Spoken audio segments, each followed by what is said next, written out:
ನಮಸ್ಕಾರ ಭಾರತೀಯರೇ. ಈ ಶಂಕರಪಳೆಗೆ ಬೇಕಾಗಿರುವಂಥ ಸಾಮಗ್ರಿಗಳು ರೀ, ಇದು ನಾನು ಅರ್ಧ ಕೆ ಜಿಯಷ್ಟು ಮೈದಾನ ಸಾಣಿಸಿಟ್ಕೊಂಡೇನಿ ರೀ. ಇದು 1 ಕಪ್ ತುಪ್ಪ, 1 ಕಪ್ ಹಾಲು, ಇದು ಎರಡೂ ನಾನು ಫ್ಲ್ಯಾಟಾಗಿ ತೊಗೊಂಡೇನಿ ರೀ, ಫ್ಲ್ಯಾಟ್ ಲೆವೆಲ್ಲಿಗೆ. ಆದರೆ ಶುಗರ್ ಪೌಡರನ್ನು ಮಾತ್ರ ಗೋಪುರದ ಲೆವೆಲಿಗೆ ತೊಗೊಂಡೇನಿ ರೀ. ಸ್ವಲ್ಪ ಶುಗರ್ ಇಷ್ಟಿದ್ರೇ ಅದಕ್ಕೆ ಸ್ವೀಟ್ ಸರಿ ಅನ್ನಿಸ್ತೈತೆ ರೀ. ನಿಮ್ಗೆ ಇನ್ನೂ ಸ್ವೀಟ್ ಜಾಸ್ತಿ ತಿಂತೀರಿ ಅನ್ನೋದಿದ್ದರೆ ಇನ್ನೂ 1-2 ಚಮಚ ಮೇಲ್ಗಡೆ ಶುಗರ್ ಹಾಕ್ಕೋಬಹುದು ನೀವು. ಇದು 2 ಚಮಚ ಕಡಲೆ ಹಿಟ್ಟು ರೀ, ಇದು ಆಪ್ಷನಲ್ ರೀ. ಕಡಲೆ ಹಿಟ್ಟು ನಿಮಗೆ ಬೇಕಿದ್ರೆ ಹಾಕ್ಕೋಬಹುದು, ಇಲ್ಲ ಅಂತಂದರೆ ಬಿಡ್ಬೋದು ರೀ, ಏನೂ ತೊಂದರೆ ಇಲ್ಲ. ಆದರೆ ಕಡಲೆ ಹಿಟ್ಟು ಹಾಕೋದ್ರಿಂದ ಸ್ವಲ್ಪ ರುಚಿ ಎನ್ಹ್ಯಾನ್ಸ್ ಆಗ್ತೈತಿ ಅಂತ ಹೇಳಿ ನಾನು 1-2 ಚಮಚ ಕಡಲೆ ಹಿಟ್ಟು ಹಾಕಿರ್ತೇನೆ ರೀ.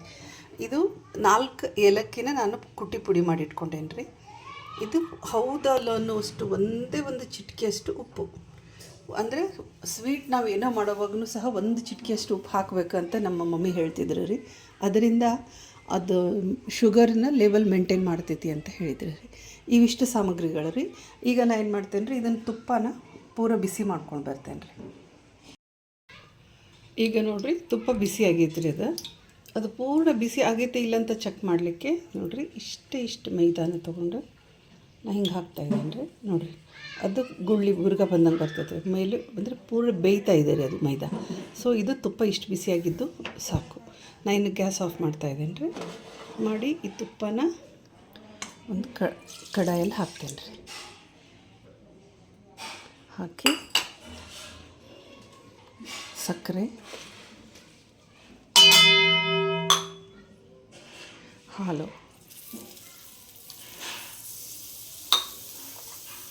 ಕಡಲೆ ಹಿಟ್ಟು,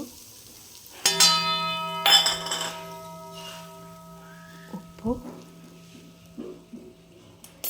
ಮತ್ತು ಇದು ಏಲಕ್ಕಿ ಪೌಡರ್, ಇದನ್ನೆಲ್ಲನೂ ಇದರಲ್ಲಿ ಹಾಕಿ ಜರಡಿ ಹಿಡಿದಿಟ್ಕೊಂಡಿರುವಂಥ ಹಿಟ್ಟು. ನಾನೀಗ ಪೂರ್ಣ ಮೈದಾ ಹಾಕಿನೇ ಮಾಡ್ತಾಯಿದ್ದೇನೆ ರೀ. ಮೈದಾನೇ ಪೂರ್ಣ ಹಾಕಿದರೆ ನಮಗೆ ಲಟ್ಸೋವಾಗ ತೊಂದರೆ ಅನಿಸೋದಿಲ್ಲ ರೀ, ಪೂರ್ಣ ಜಿಗಿ ಬರ್ತೈತೆ ರೀ ಅದು.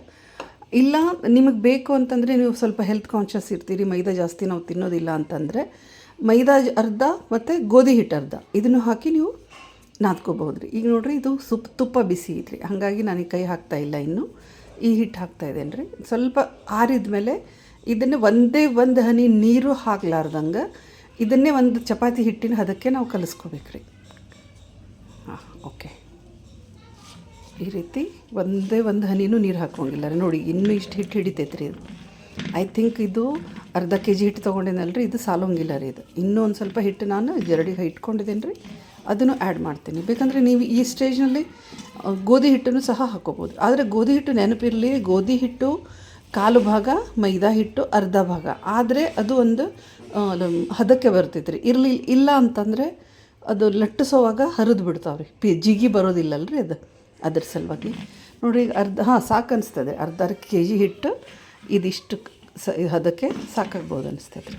ಇದನ್ನು ನಾನು ಚಪಾತಿ ಹಿಟ್ಟಿನ ಹದಕ್ಕೆ ನಾದ್ಕೋತೇನೆ ರೀ. ಈಗ ಇಲ್ಲಿ ನೋಡಿರಿ, ನಂದು ಪ್ರಿಡಿಕ್ಷನ್ ತಪ್ಪಾಯ್ತು ರೀ. ಅದು ಅರ್ಧ ಕೆ ಜಿ ಹಿಟ್ಟಿನಲ್ಲಿ ಇದು ಹಿಟ್ಟು ರೆಡಿಯಾಗಿ ಮತ್ತು ಇಷ್ಟು ಹಿಟ್ಟು ಉಳಿದೈತೆ ನೋಡಿ, ಇಷ್ಟೊಂದು ಹಿಟ್ಟಿನೂ ಉಳಿದೈತೆ ರೀ. ಈ ಹದಕ್ಕೆ ಬಂದೈತೆ ರೀ ಹಿಟ್ಟು. ನಮಗೆ ಬೇಕಾಗಿರೋವಂಥ ಪೂರ್ಣ ಹದ ರೀ ಇದು. ತುಂಬ ಚೆನ್ನಾಗಿ ಬಂದೈತೆ ರೀ ಹಿಟ್ಟು. ನೋಡಿರಿ, ಈಗ ಆ ಹಿಟ್ಟಲ್ಲಿ ಪೂರ್ಣ ಹಿಟ್ಟಿನೆಲ್ಲ ನಾನು 2 ಭಾಗ ಮಾಡ್ಕೊಂಡೇನೆ ರೀ. ಓಕೆ, ಇದು ಒಂದು ಭಾಗನ ನಾನು ಕಟ್ಟಿ ಮೇಲೇ ಲಟ್ಟಿಸ್ಕೊಂಡಿದ್ದೇನೆ ರೀ. ನಾನು ಇಷ್ಟು ದಪ್ಪ ಲಟ್ಟಿಸಿರ್ತೇನೆ. ದಪ್ಪ ಅಂದರೆ ಸ್ವಲ್ಪ ಚಪಾತಿಗಿಂತ ಸ್ವಲ್ಪ ದಪ್ಪ. ನಿಮಗೆ ಕಾಣ್ತಾ ಇದೆ ರೀ ಎಷ್ಟು ದಪ್ಪ ಅಂತ. ಈಗ ಮಾರ್ಕೆಟ್ನಲ್ಲೆಲ್ಲ ಸಿಗ್ತಾವಲ್ರಿ, ಅವರು ಪೂರ ಸ್ಕ್ವೇರ್, ಎಲ್ಲ ಸೈಡಿಂದನೂ ಸ್ಕ್ವೇರ್ ಆಗಿರುವಂಥ ದಪ್ಪ ಶಂಕರಪಳೆ ಮಾಡ್ತಾರೆ. ಅಷ್ಟು ದಪ್ಪ ಮಾಡಿದರೆ ಬೇಯೋದ್ರಲ್ಲಿ ಸ್ವಲ್ಪ ಲೇಟ್ ಆಗ್ತೈತೆ ರೀ. ಮೇಲ್ಗಡೆ ಎಲ್ಲ ಕ್ರಿಸ್ಪಿ ಆಗ್ತೈತಿ, ಒಳಗಡೆ ಸರಿಯಾಗಿ ಬೆಂದಿರೋದಿಲ್ಲ. ಹಂಗಾಗಿ ಇಷ್ಟು ಲೆವೆಲಿಗೆ ಮಾಡ್ಕೊಂಡಿರ್ತೇನೆ ರೀ, ಇಷ್ಟು ತೆಳ್ಳಗೆ.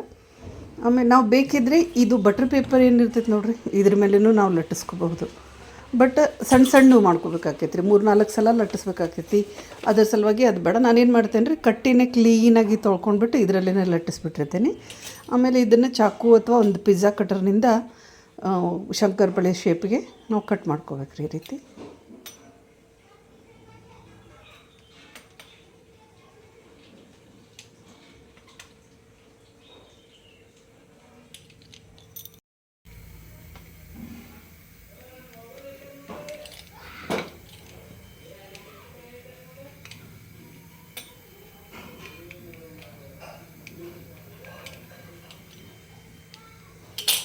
ನೋಡಿರಿ, ಈ ಕಡೆ ನಾನು ಎಣ್ಣೆ ಕಾಯಕ್ಕಿಟ್ಟೇನೆ ರೀ. ಸ್ವಲ್ಪ ಸ್ಲಿಮ್ ಇಡ್ತೇನೆ ಅದನ್ನು. ಇದು ಎಲ್ಲನೂ ಕಟ್ ಮಾಡಿ ಆದಮೇಲೆ ಈ ರೀತಿ ಹಿಂಗೆ ಚುಚ್ಚುಗ ಅಂತ ನಾವು ಅಂತೇವೆ ರೀ. ನಮ್ಮ ಕಡೆ ಮುಚ್ಚಿ ಕಟ್ಟಿಗೆ ಅಂತೇವೆ ರೀ, ಚುಚ್ಚುಗ ಅಂತೀವಿ, ಕಡಚಿ ಅಂತಾರೆ ಕೆಲವರು.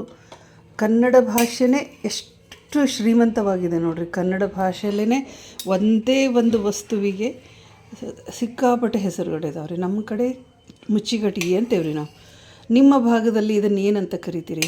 ಕಮೆಂಟ್ ಮಾಡಿ ತಿಳಿಸ್ರಿ. ಅಂದರೆ ನಮಗೂ ಅದ್ರ ಬಗ್ಗೆ ನಾಲೆಜ್ ಬರ್ತೈತೆ ರೀ. ನಾಲೆಜ್ ಅಂದರೆ ಎಲ್ಲರಿಗೂ ಹಂಚಿಕೊಳ್ಳುವಂಥ ವಿಷಯ.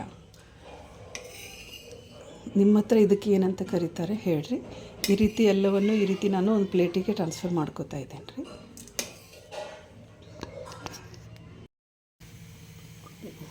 ಎಣ್ಣೆ ಜಾಸ್ತಿ ಕಾದಾಗ ಹಾಕಿದರೆ ಸರಿಯಾಗಿ ಬೇಯೋದಿಲ್ಲ ರೀ ಅವು.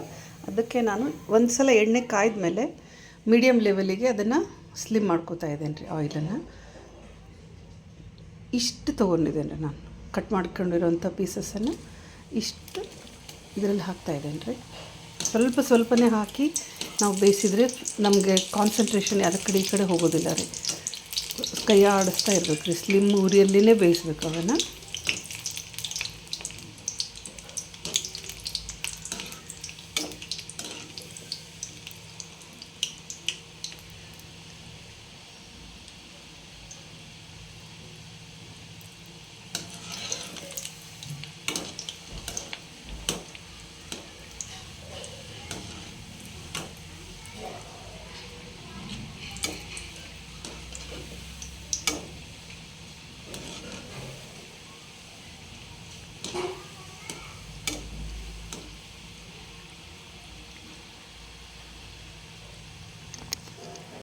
ಈಗ ನೋಡಿರಿ, ಇದು ಸರಿಯಾಗಿ ಕರೆದಿದ್ದಾವೆ ಇದು.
ಇಲ್ಲಿ ನೋಡಿರಿ, ನಾನು ಇವನ್ನ ಕರೆದು ಇದ್ರೊಳಗೆ ಹಾಕುವಾಗ ಏನು ಮಾಡಾಕತ್ತೀನಿ ಅಂದರೆ ಹಿಂಗೆ ಸೈಡ್ ಹಿಂಗೆ ಮಾಡಾಕತ್ತೇನೆ ರೀ. ಮಾಡಿ ಮಧ್ಯದಲ್ಲಿ ಗ್ಯಾಪ್ ಬಿಡಾಕತ್ತೇನೆ ರೀ. ಯಾಕೆ ಅಂತಂದರೆ ಇಲ್ಲಿ ನೋಡಿರಿ ಇಷ್ಟೊಂದು ಆಯಿಲಲ್ಲೇ ಶೇಖರಣೆ ಆಗೈತೆ ರೀ. ಇಲ್ಲಿ ನೋಡಿರಿ, ಇನ್ನೂ ಒಂದು ಸ್ವಲ್ಪ ಕರಿಯೂ ಇದಾವೆ ರೀ. ನಾನು ಹೌದ್ರಾ ಇನ್ನೂ ಹಾಕೇನಿ ರೀ ಇಲ್ಲಿ ನಾನು ಒಲೆ ಮೇಲೆ. ಇಷ್ಟು ನಾನು ಇದರಲ್ಲಿ ತೆಗ್ದಿರೋ ಶಂಕರಪಳೆಯಿಂದ ಇಷ್ಟು ಆಯಿಲ್ ಕೆಳಗಡೆ ಶೇಖರಣೆ ಆಗೈತೆ ರೀ. ಎಕ್ಸೆಸ್ ಆಯಿಲನ್ನು ಕೆಳಗದು ಸೋಸಿ ಕೆಳಗೆ ಬಿಡಾಕತ್ತೈತೆ ರೀ. ಈಗ ಕೆಲವ್ರು ಏನು ಮಾಡ್ತಾರೆ ಅಂತಂದರೆ ಈ ರೀತಿ ಎಕ್ಸೆಸ್ ಆಯಿಲ್ ತೆಗಿಯೋಕ್ಕೆ ಪೇಪರ್ ಯೂಸ್ ಮಾಡ್ತಾರೆ. ನ್ಯೂಸ್ ಪೇಪರ್ ಇಲ್ಲ ಟಿಶ್ಯೂ ಪೇಪರ್. ಪೇಪರ್ ರೆಡಿ ಆಗಬೇಕು ಅಂತಂದರೆ ಬಿದಿರಿನಿಂದ ಪೇಪರಿನವರೆಗೂ ನಡೆಯುವಂಥ ಎಲ್ಲ ಪ್ರೊಸೆಸ್ಸಿನ ಒಳಗೂ ಕೆಮಿಕಲ್ ಹಾಕಿರ್ತಾರೆ ರೀ. ಈವನ್ ಟಿಶ್ಯೂ ಪೇಪರ್ನೊಳಗೂ ಕೆಮಿಕಲ್ ಇರ್ತೈತೆ ರೀ. ಆ ಟಿಶ್ಯೂ ಪೇಪರ್ನಲ್ಲಿ ಹಾಕಿರೋಂಥ ಕೆಮಿಕಲ್ ನಾವು ಬಿಸಿದು ಏನಾದರೂ ಕರಿದ ಪದಾರ್ಥಗಳನ್ನ ಅದ್ರೊಳಗೆ ಹಾಕಿದ ಕೂಡಲೇ ಆ ವಿಷ ಪದಾರ್ಥ, ರಾಸಾಯನಿಕ ಪದಾರ್ಥ ನಮ್ಮ ತಿಂಡಿ ತಿನಿಸಿನೊಳಗೆ ಬರ್ತೈತೆ ರೀ. ಆ ಒಂದು ಅಂಶ ನಮ್ಮ ದೇಹದೊಳಗೆ ಹೋದರೆ ನಮಗೆ ಬಹಳ ಹಾನಿಕರ ರೀ. ಆಮೇಲೆ ಈವನ್ ನ್ಯೂಸ್ ಪೇಪರ್ನೊಳಗೆ ಹಾಕ್ತೇವಲ್ಲ ರೀ, ನ್ಯೂಸ್ ಪೇಪರ್ನೊಳಗೆ ಹಾಕಿದ್ರೆ ಅದು ಪ್ರಿಂಟ್ ಮಾಡಿರ್ತಾರೆ ನೋಡಿರಿ ಅಕ್ಷರಗಳು, ಅದರೊಳಗೆ ಕಾರ್ಬನ್ ಮಿಕ್ಸ್ ಇರ್ತೈತೆ ರೀ. ಅದು ನಮ್ಮ ದೇಹದೊಳಗೆ ಹೋದರೆ ತುಂಬ ಹಾನಿಕರ. ಅದಕ್ಕೆ ನಾನು ಏನು ಮಾಡ್ತೇನೆ ರೀ, ಏನಾದರೂ ಕರಿಯುವಂಥದ್ದು ಇದ್ದಾಗ ಈ ರೀತಿ ಕೆಳಗಡೆ ಒಂದು ಕಡಾಯಿ ಇಡ್ತೇನೆ ರೀ. ಇಟ್ಟು ಮೇಲ್ಗಡೆ ಈ ರೀತಿ ಜರಡಿ ಇಡ್ತೇವೆ. ಈ ರೀತಿ ಹಿಂಗೆ ಸೈಡ್ ಇಡ್ತಾ ಬಂದರೆ ಅದರಿಂದ ಎಕ್ಸೆಸ್ ಆಯಿಲ್ ಕೆಳಗಡೆ ಕೂರ್ತೈತೆ ರೀ. ಈ ಆಯಿಲ್ ನಮಗೆ ಫ್ರೆಶ್ಶಾಗೇ ಇರ್ತೈತೆ ರೀ. ಇದನ್ನೇ ನಾವು ಒಂದು 5-6 ಸಲ ಯೂಸ್ ಮಾಡಿಲ್ಲ ರೀ. ಈಗ ಕರಿದ ಪದಾರ್ಥ ಎಣ್ಣೆಯನ್ನೇ ಜಾಸ್ತಿ ವಾಪಸ್ ಅದನ್ನೇ ಫ್ರೀಕ್ವೆಂಟ್ಲಿ ಯೂಸ್ ಮಾಡೋದ್ರಿಂದ ನಮಗೆ ಹಾನಿ ಆಗ್ತೈತೆ ರೀ. ಬಟ್ ಇವಾಗ ನಮಗೆ ಶೋರ್ ಇದೇವಲ್ಲ ರೀ, ನಾವು ಇವಾಗ ಜಸ್ಟ್ ನಾವು ಮಾಡ್ತಿದ್ದೀವಿ. ಇವಾಗಲೇ ಒಂದೇ ಒಂದು ಸಲ ಕರಿದೇವಿ, ಅದನ್ನು ನಾವು ವಾಪಸ್ ರೀಯೂಸ್ ಮಾಡೋದ್ರಿಂದ ಏನೂ ಹಾನಿ ಇಲ್ಲ ರೀ. ಈ ಎಣ್ಣೆನ ನಾವು ಒಗ್ಗರಣೆ ಹಾಕಲಿಕ್ಕೆ ಉಪಯೋಗಿಸ್ಬೋದು. ಅದಕ್ಕೆ ಏನಾದರೂ ಒಂದು ಅಡುಗೆ ಮಾಡ್ಲಿಕ್ಕೆ, ಸಾಂಬಾರು, ಪಲ್ಯ ಏನಾದರೂ ಮಾಡ್ಲಿಕ್ಕೂ ಉಪಯೋಗಿಸ್ಬೋದು ರೀ. ಇಲ್ಲಿ ನೋಡಿರಿ, ನನ್ನ ಕರಿಯೋದೆಲ್ಲ ಆಯ್ತೀವ. ಇಷ್ಟು ಕ್ವಾಂಟಿಟಿ ನಾವು ಇಂಗ್ರೀಡಿಯೆಂಟ್ಸ್ ತೊಗೊಂಡಿದ್ವಿ ಅಲ್ರಿ, ಈ ಒಂದು ಕಪ್ನಿಂದ ಎಲ್ಲನೂ ತೊಗೊಂಡಿದ್ದಾರೆ. ಈಗ ನಾವು ಹಾಲು ಮತ್ತು ತುಪ್ಪ ಮತ್ತು ಶುಗರ್ ಇವು ಮೂರೂ ಮೆಜರ್ಮೆಂಟ್ ತಪ್ಪಿಸ್ಬೇಡ್ರಿ, ದಯವಿಟ್ಟು ತಪ್ಪಿಸ್ಬೇಡ್ರಿ. ಇವು ಮೂರು ಒಂದೇ ಮೆಜರ್ಮೆಂಟ್ ಇರಲಿ. ನಿಮಗೆ ಸಕ್ಕರೆ ಬೇಕಂದರೆ ಸ್ವಲ್ಪ ನಿಮ್ಮ ಸ್ವೀಟ್ ನೀವು ಯಾವ ರೀತಿ ತಿಂತೀರಿ ಅದರ ಮೇಲೆ ಹೆಚ್ಚು ಕಡಿಮೆ ಮಾಡ್ಕೋಬಹುದು. ಆದರೆ ನನಗನ್ಸುತ್ತೆ, ನಾನೇನು ತೊಗೊಂಡಿದ್ನಲ್ರಿ ಅದು ಬೇಸಿಕ್ ಕ್ವಾಂಟಿಟಿ ಶುಗರ್. ನಿಮ್ಗೆ ಇನ್ನೂ ಸ್ವೀಟ್ ಜಾಸ್ತಿ ತಿಂತೀರಿ ಅಂದರೆ 1-2 ಚಮಚ ಜಾಸ್ತಿ ಹಾಕೋಬೋದು. ಇನ್ನೂ ಒಂದು ವಿಷಯ ಅಂದರೆ, ಕೆಲವರು ಜಾಸ್ತಿ ಸಕ್ಕರೆ ತಿನ್ನೋದಿಲ್ಲ ಅಂತಾರೆ. ಅವರು ಸಕ್ಕರೆ ಬದಲಾಗಿ ಸೇಮ್ ಕ್ವಾಂಟಿಟಿ ಒಳಗೆ ಬೆಲ್ಲ ಯೂಸ್ ಮಾಡ್ಬೋದು ರೀ. ಬೆಲ್ಲನ ಕರಗಿಸಿ ಹಾಕ್ಬೋದು. ನೋಡಿರಿ, ಅಷ್ಟು ಕ್ವಾಂಟಿಟಿ ಈ ಒಂದು ಗ್ಲಾಸಿನಿಂದ ನಾನು ಏನೇನು ಇಂಗ್ರೀಡಿಯೆಂಟ್ ತೊಗೊಂಡಿದ್ನಲ್ಲ ಅದರಿಂದ ನಾವು ಇಷ್ಟೊಂದು ಶಂಕರಪೊಳೆ ಮಾಡಿದ್ವಿ. ಇಷ್ಟ ಅಲ್ರಿ, ಮಾಡ್ತಾನೆ ನನ್ನ ಮಗ ಮತ್ತು ನನ್ನ ಮನೆಯವರು ಈ ಬೌಲ್ನಿಂದ ಇಬ್ಬರು ಒಂದೊಂದು ಬೌಲ್ ತೊಗೊಂಡು ಹೋಗ್ಯಾರ ರೀ ಹೊರಗೆ.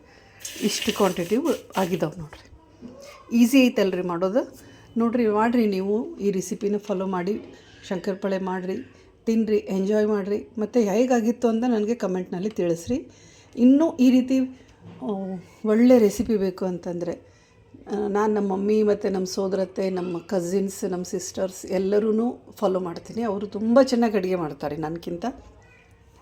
ಅವ್ರಿಗೆ ಗೊತ್ತಿರುವಂಥ ಎಲ್ಲ ರೆಸಿಪಿನೂ ನಾನು ಅಪ್ಲೋಡ್ ಮಾಡ್ತಾ ಬರ್ತೀನಿ. ದಯವಿಟ್ಟು ನನ್ನ ಚಾನಲ್ನ ಸಬ್ಸ್ಕ್ರೈಬ್ ಮಾಡಿರಿ, ಶೇರ್ ಮಾಡಿರಿ, ಕಮೆಂಟ್ ಮಾಡಿರಿ. ಶರಣಾರ್ಥಿಗಳು. ನೋಡಿರಿ ಎಷ್ಟು ಚೆನ್ನಾಗಿ ಕ್ರಿಸ್ಪಿಯಾಗಿದ್ದಾವೆ. ಇಲ್ಲಿ ನೋಡಿರಿ.